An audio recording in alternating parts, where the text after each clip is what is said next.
বাহ বাহ বাহ কাকা ওখান থেকে দেন চাইলে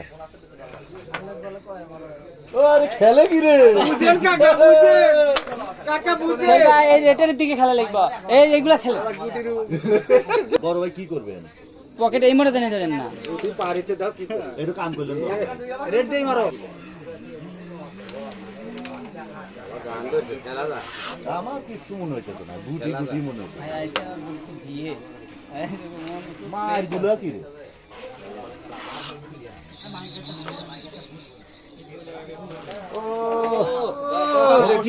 ওটো দিয়ে চান্স নেব দাদা ছেড়ে দেন এই দাঁড়াও একটা জানেন এইটা সামনেটা যাবে কি করবো রেড নর স্কোপ নাই কাকা টান দিলি রেড করে আচ্ছা সমস্যা নাই পায় খেলো পড়ে গেছি থামবে ওই ওর খেলা নেই ওর আমার দায়িত্ব 200 কি বাসে না এটা ডাবল নাম তাই তো আবার 6 মিলি নিবে